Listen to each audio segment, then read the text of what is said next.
नमस्कार छात्रों, जय सिया राम, राधे राधे। मैं हूँ शिखा और स्वागत है आपका शिखा संस्कृत क्लासेस में। छात्रों, आज हम करेंगे प्रथम पाठ, किसका? कक्षा 10 सेमुशी का प्रथम पाठ के प्रश्नोत्तर। इससे पहले मैं आपको उस पाठ का हिंदी अनुवाद करवा चुकी हूँ। आज क्या करेंगे? आज करेंगे हम प्रश्नोत्तर। तो चलिए आगे देखते हैं। सबसे पहले है एक पदेन उत्तरम लिखत। एक पदेन यानी एक पद में उत्तर लिखो। पहला प्रश्न क्या है? अत्र जीवितम कीदृशम जातम। अत्र जीवितम कीदृशम जातम दुर्वहम। ये हमने कहाँ पढ़ा था? हमारे पहले श्लोक में, ठीक है, जिसका हिंदी अर्थ क्या था कि यहाँ जीवन क्या है? कठिन हो गया है। यहाँ जीवन कैसा हो गया है? जातम हो गया है। कैसा? दुर्वहम यानी कठिन। यहाँ जीवन कठिन हो गया है। आगे देखिए, अनिशम महानगरे मध्ये किम प्रचलति। क्या आएगा? अनिशम महानगरे मध्य, महानगर के मध्य में दिन रात क्या चलता है? बताइए, महानगर के मध्य में दिन रात क्या चलता है? लोह चक्र, कालस्य चक्रम। क्या आ जाएगा इसका? कालस्य चक्रम। आगे देखिए, कुतिस्थ वस्तु मिश्रितम किमस्ति। तो क्या आ जाएगा? भक्षयम। क्या आ जाएगा इसमें? भक्षयम। अर्थात भक्ष्यम क्या है? हमारा भोज्य पदार्थ, ठीक है। प्रदूषित वस्तुओं से मिश्रित क्या है? ठीक है, कुतिस्थ मतलब प्रदूषित, वस्तु मिश्रित है। प्रदूषित वस्तुओं से मिश्रित क्या है? भक्ष्यम। भक्ष्यम अर्थात खाद्य पदार्थ। चलिए आगे देखिए, अहम कस्मै जीवनम कामये। ठीक है, अहम मतलब मैं। कौन था? कवि थे। वो क्या कह रहे हैं कि वो किसके जीवन की कामना कर रहे हैं? हरिदत्त शर्मा जी जो कवि हैं, वो किसके जीवन की कामना कर रहे हैं? मानवाय, मानव के जीवन की। आगे देखिए, केशाम माला रमणीया। क्या है? केशाम माला रमणीया, हरे भरे वृक्षों की सुंदर लताओं की। कैसी है? बताइए। सुंदर लताओं की जो माला है वो सुंदर लग रही है, रमणीय लग रही है। दोबारा देखिए, हरे भरे वृक्षों की सुंदर लताओं की रमणीय, ठीक है। हरित तरुणा, हरे भरे वृक्षों की। ललित लता नाम, ललित मतलब सुंदर, लता नाम लताएं, ठीक है। चलिए आगे देखिए, आगे है आपका अधोलिखितानां प्रश्नानां उत्तराणि संस्कृत भाषाया लिखतः। ठीक है, जो हमारे नीचे प्रश्न दिए हुए हैं उनके उत्तर हमें संस्कृत भाषा में देने हैं। तो पहला प्रश्न देखिए क्या है? कविः किम अर्थम प्रकृतेः शरणम इच्छति। क्या कह रहे हैं कि कवि किम अर्थम किस लिए, प्रकृतेः प्रकृति की, शरण चाहता है। कवि किस लिए प्रकृति की शरण चाहता है? अत्र महानगरे जीवितम दुर्वहम जातम। यहाँ महानगर का जीवन दुर्वहम यानी कठिन हो गया है। अतः कवि प्रकृतेः शरणम इच्छति।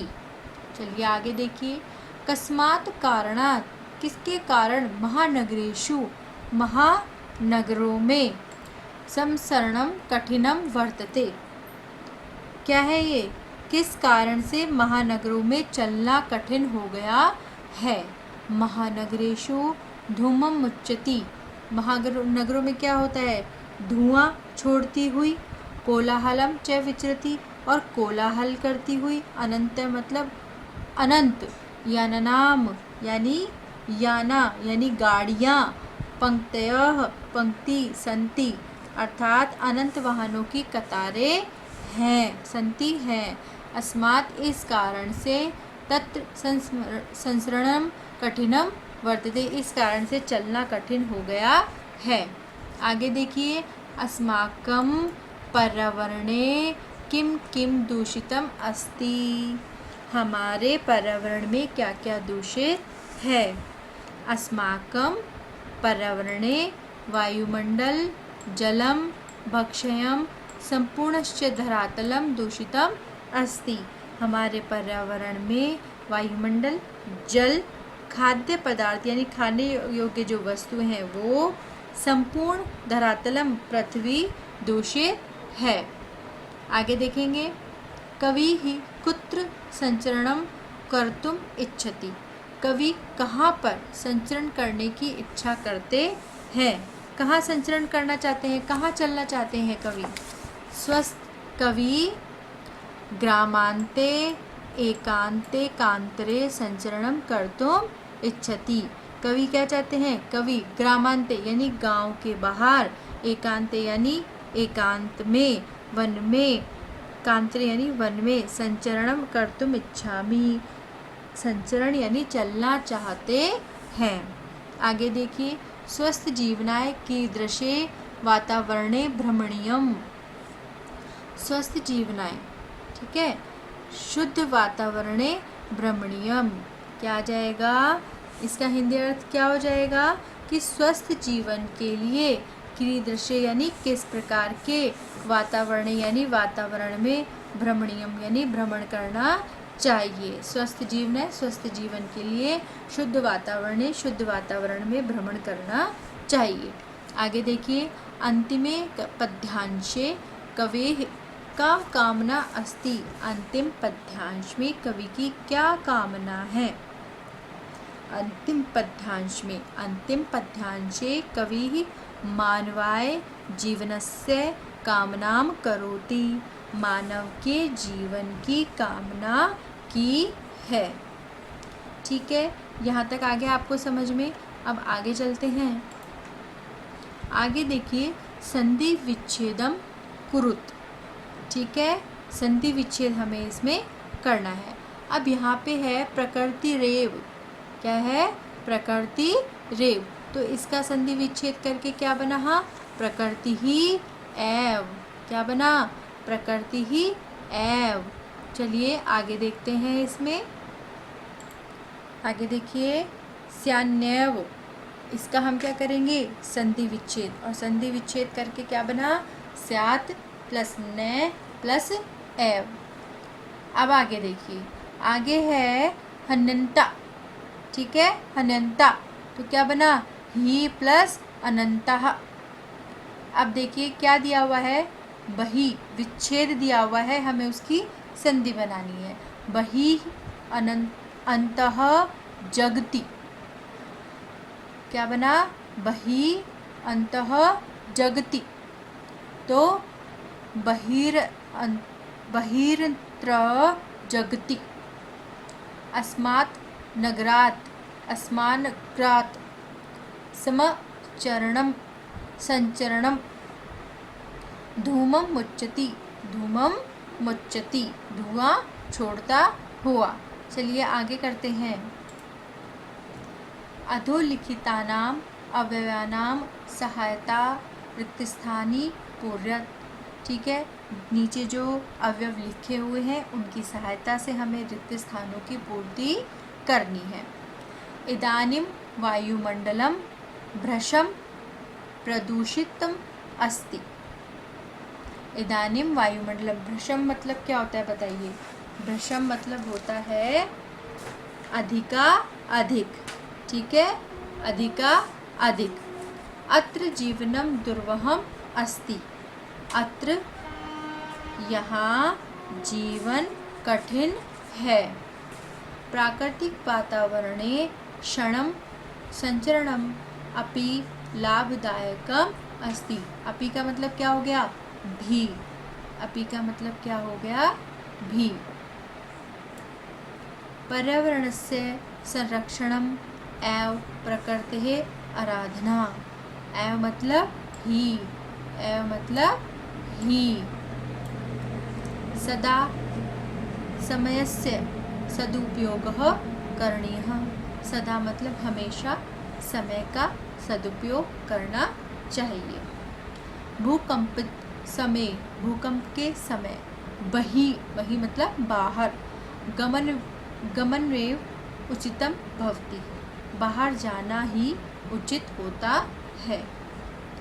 यत्र हरितिमा तत्र शुचि पर्यावरण। ठीक है, यत्र अर्थात जहाँ, हरितिमा हरा भरा, वहाँ शुद्ध पर्यावरण होता है। चलिए अब आगे देखते हैं। ये हो गए अव्यव। अधोलिखितानां पदानां पर्यायपदं लिखतः। अब हमें इसके पर्याय पद लिखने हैं, पर्यायवाची। सलीलम का क्या हो जाएगा? जलम। आम्रम यानी आम, रसालम। वनम यानी जंगल, वन, तो उसका हो जाएगा काननम। शरीरम यानी हमारा शरीर, उसको हम कह सकते हैं तनुः। कुटिलम यानी वक्रम, टेढ़ा। पाषाण यानी पत्थर, तो उसको हम बोल देंगे प्रस्तरमः। प्रस्तरमः। आगे देखिए, आगे है अधोलिखित पदानां विलोम पदानि पाठात् चित्वा लिखतः। ठीक है, विलोम पद हमें लिखने हैं।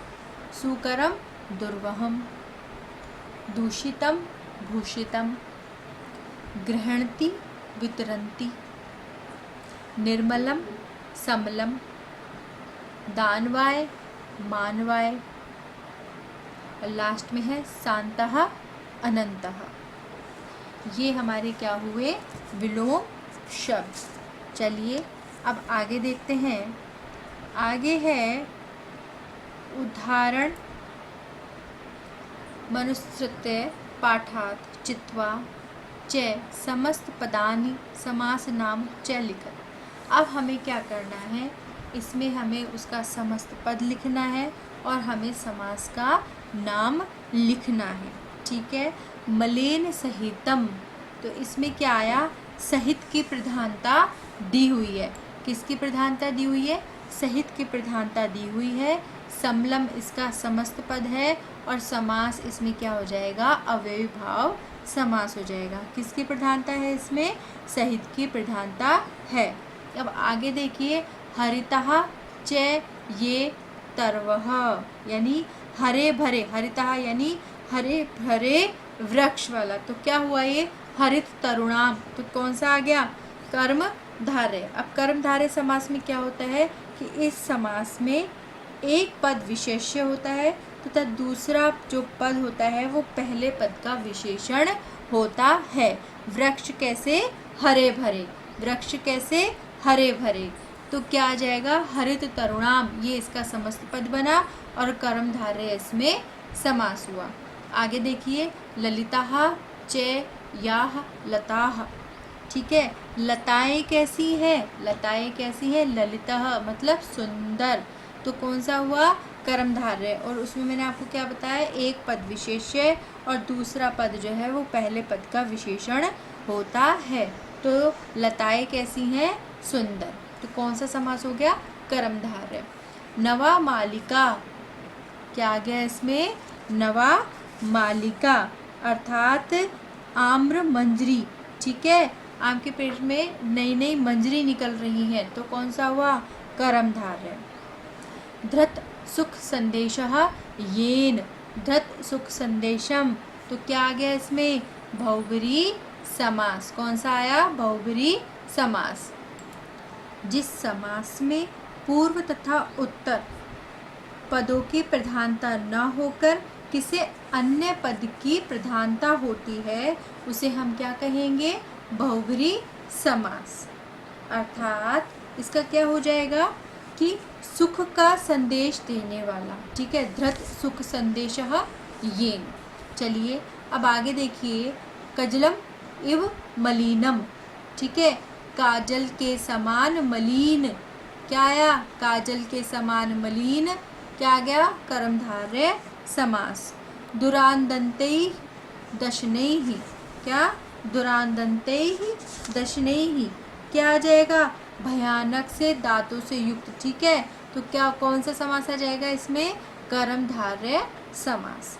चलिए अब आगे देखते हैं। इसमें आगे है रेखांकित पदम धृत्य प्रश्न निर्माणम कुरुतः, कि जो नीचे हमारे रेखांकित पद दिए हुए हैं, ठीक है, उसके स्थान पर हमें प्रश्नवाचक जो वाक्य होते हैं, जो शब्द होते हैं, वो हमें लगाने हैं और प्रश्न का निर्माण हमें करना है। तो पहला देखिए, शक्तियानम, क्या था, शक्तियानम कजल मलिनम धूमम मुच्यति।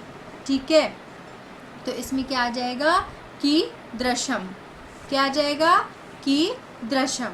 आगे देखिए, उद्याने पक्षिणाम कलरवम चेतः प्रसाद्यति, केशाम, पक्षिणाम की जगह क्या आ जाएगा, केशाम। आगे देखिए, पाषाणी सभ्यतायाम लता तरु गुल्माः प्रस्तरतले पिष्टाः सन्ति, के, क्या आ जाएगा, के। महानगरेषु वाहनानाम अनंताः पंक्त्या धावन्ति, कुत्र, यानी कहाँ, कहाँ पर वाहनों की अनंत पंक्तियाँ तेज दौड़ती हैं, कुत्र, इसमें क्या आ जाएगा, कुत्र। प्रकृत्याः सन्निध्यौ वास्तिकम सुखम विद्यते, किसके, कस्य, किसके सानिध्य में वास्तविक सुख विद्यमान है, प्रकृत्याः, प्रकृति के। ठीक है, यहाँ पर हुआ आपका जो प्रथम पाठ है उसके प्रश्नोत्तर यहाँ पर पूरे हो चुके हैं। आप इनको अच्छी तरह याद कीजिए, समझिए और लिखिए। तब तक के लिए जय श्री राम, धन्यवाद, राधे राधे। और शिखा संस्कृत क्लासेस को सब्सक्राइब कर लीजिए, लाइक कीजिए और शेयर कीजिए। धन्यवाद।